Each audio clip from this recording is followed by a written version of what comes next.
of Beletin. Well, end of Beletin, but the day He's after. at the house feeding his hangover. Got an As you can invite, see, the too, party I was think. wild. Is Geralt It even had hangover? an effect on Geralt. Can he get hangover? Woman. I mean, No, he can not get really. tired. He can be tired, Yeah. but in Strange as classic dreams go. form, you lose a friend on a big night What out. was that girl?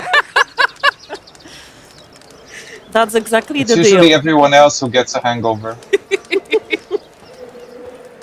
But yeah, we just talked about how important Beletin is, but can we actually go back to like the very basics? So when and where the story takes place? Without like big spoilers. Without big spoilers. Let's start with where. So, I can talk about the where, exactly. okay. Let's go. So it's the whole thing plays out in Letten, which is the birthplace of Dandelion. It's in the north, somewhere halfway between Covid and Cadeven, for all you map nerds out there. If you go to the Gulf of Praxida and take the Buina River to the east and take a right on the Nimnar River, on the other southern shore of the Nimnar, you will find this lovely place that you get to Thinking have a sounds beautiful kinda glimpse familiar. about. But it's in the north if Maybe. you want the short, the LDR version.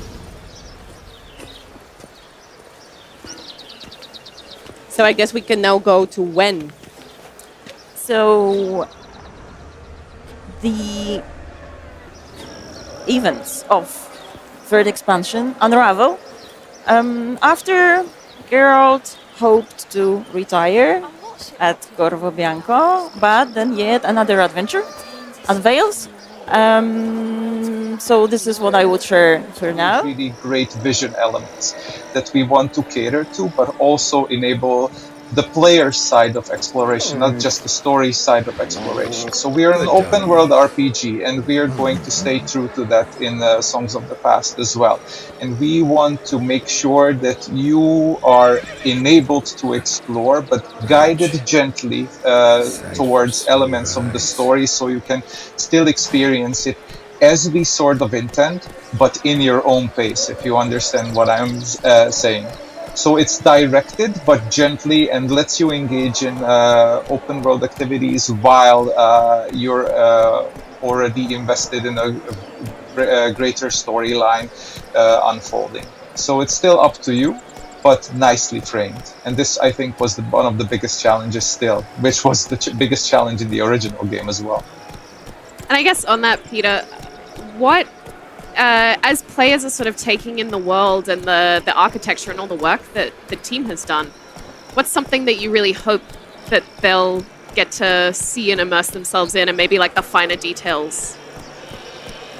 Well, there's going to be a lot of beautiful stuff and a lot of characteristics that you can experience, and they are going to be obvious. But I would like the players to pay attention to the second layer of this whole world, which is the level design intention. I'm speaking towards my department, of course, because there's a lot of goodwill and greatly skilled intention behind every single pebble, every single asset placed to basically enable what we mentioned earlier, this kind of gentle guidance to make sure that you see everything that we intended you to see, but still let you roam free in the most convenient and accessible manner. So whenever you're on any path, you're enjoying any interior castle, dungeon, anything that you engage with, if you have a moment to appreciate all the good intent, the framing, the composition, the colors, the lighting, do yourself a favor and pay attention to that, because there's a lot of professional skill and effort that went into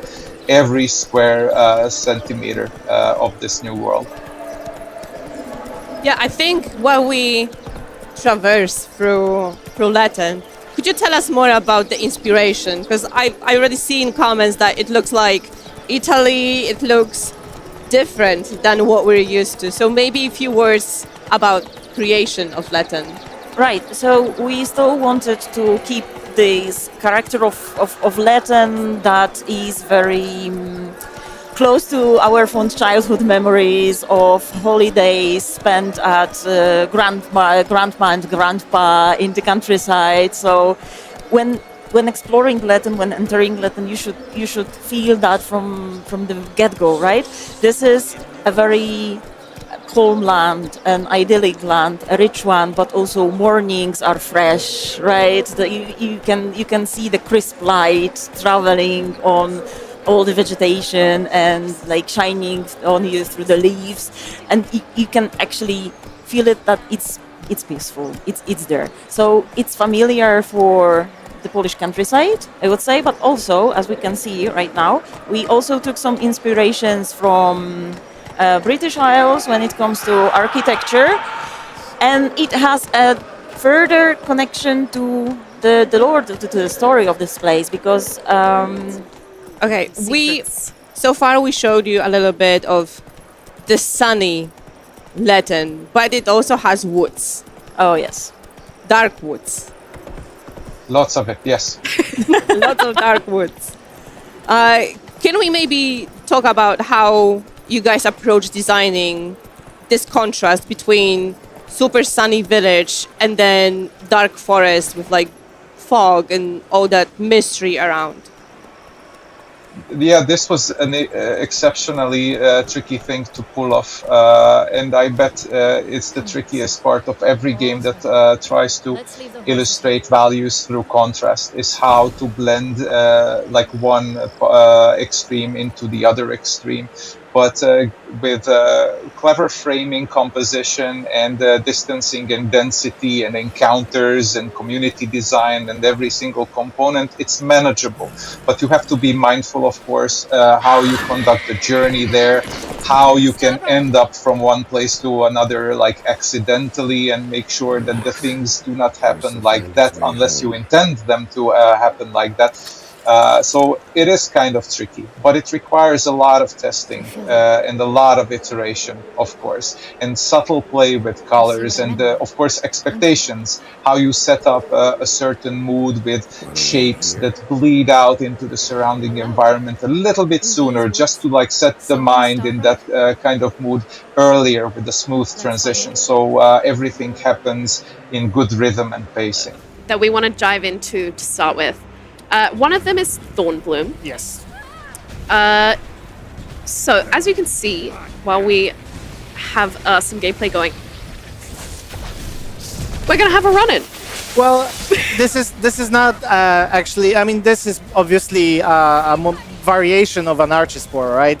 But as you can see during his attacks, this is not your regular Archispore. Bit different. Yeah, this is something that has been born in the Garden of Thorns, so you know it has to be special.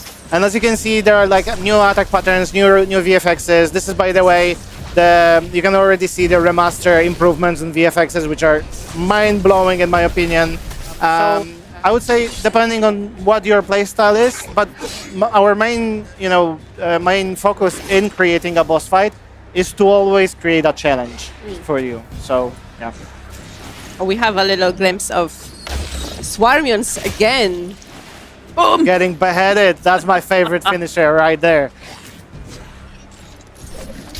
More Swarmions. I don't think I'm gonna like those guys. Yeah, a little Yeah. freaky. Well, it is in the name, Swarmions. They swarm you, right? So there's gonna be a lot of them.